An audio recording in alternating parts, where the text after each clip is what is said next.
वचन सुनकर हिमवान उन्हें प्रणाम करके बोलता है, महादेव, देवता, असुर और मनुष्य सहित संपूर्ण जगत तो आपका ही है, मैं तुच्छ होकर आपसे क्या कहूँ। ब्रह्मा जी कहते हैं, नारद, गिरिराज, हिमवान के ऐसा कहने पर लोक कल्याणकारी भगवान शंकर हंस पड़े और बोले, अब तुम जाओ। शंकर की आज्ञा पाकर हिमवान अपने घर लौट गया। वह गिरजा के साथ प्रतिदिन दर्शन के लिए आते थे। काली अपने पिता के बिना भी दोनों सखियों के साथ नित्य शंकर जी के पास जाती और भक्तिपूर्वक उनकी सेवा में लगी रहती। कोई भी गण उन्हें नहीं रोकता। महेश्वर के आदेश से ही ऐसा होता था। प्रत्येक गण पवित्रता पूर्वक रहकर उनकी आज्ञा का पालन करता। उन्हीं शिवा और शिव ने साख्य और वेदांत मत में स्थित हो जो कल्याणदायक संवाद किया, वह सर्वदा सुख देने वाला है।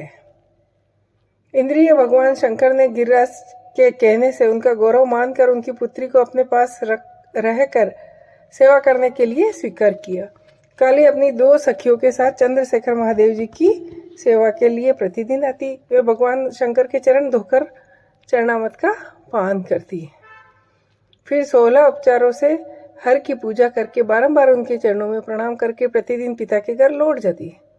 इस प्रकार ध्यान परायण शंकर जी की सेवा में लगी हुई शिवा का महान समय व्यतीत हो गया। वे अपने आप को संयम में रखकर सेवा करती रही।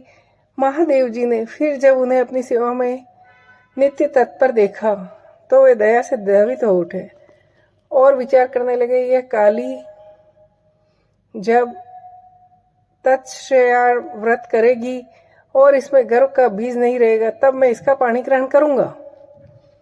ऐसा विचार करके भूतनाथ तत्काल ध्यान में स्थित हो गए। परमात्मा शिव जब ध्यान में लग गए तब उनके हृदय में दूसरी कोई चिंता नहीं रही। काली प्रतिदिन महात्मा शिव का निरंतर चिंतन करती हुई उत्तम भक्ति भाव से उनकी सेवा में लगी रही। इस बीच में इंद्र आदि देवताओं तथा मुनियों ने ब्रह्मा जी की आज्ञा से कामदेव को आदरपूर्वक भेजा हुए काम की प्रेरणा से काली का रुद्र के साथ सहयोग कराना चाहते थे। उनका ऐसा करने में कारण था कि महापराक्रमी तारकासुर वे बहुत पीड़ित थे। कामदेव ने वहां पहुंचकर अपने सब उपयोगों का प्रयोग किया, किंतु महादेव जी के मन में तनिक भी क्षोभ नहीं हुआ। उल्टे उन्होंने कामदेव को जलाकर भस्म कर दिया। मुने तब सती पार्वती ने भी गर्व रहित हो उनकी आज्ञा से बहुत बड़ी तपस्या करके शिव को पति रूप में प्राप्त किया। फिर वे पार्वती और परमेश्वर परम्पर अत्यंत प्रेम से और प्रसन्नता पूर्वक रहने लगे। उन दोनों ने परोपकार में तत्पर रहकर देवताओं का महान कार्य सिद्ध किया। जय हो।